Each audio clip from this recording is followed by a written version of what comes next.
Hello guys and welcome back to the channel. If you want to publish a Replit app at the App Store, the first thing you need to know is that you can't upload a Replit project directly.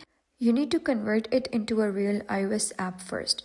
So first, make sure your Replit app is fully working and ready. Check all features, fix bugs, and ensure it runs smoothly. Next, you're going to make sure that your app is live, and once your app is live, you're going to copy the URL and go to the search bar and type in convert your web app to native app.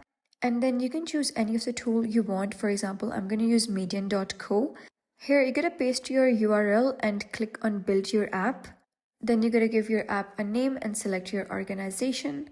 You can customize your app by changing the branding of your app. And over here at the right side, you'll be able to see a simulator and see all of the changes you apply instantly. And from here at the left side, you're going to click on build and download and simply download the IPA file for iOS.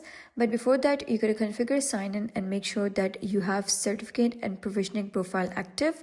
And once you have IPA file downloaded, you're going to head over to Appstore Connect and upload your file over here. You're going to pay a $99 developer fee. That is a one-time fee. And once you have paid that, you'll be able to publish your Replit app to App Store. So if you found this guide helpful, please consider subscribing and leaving a like. It really helps me out.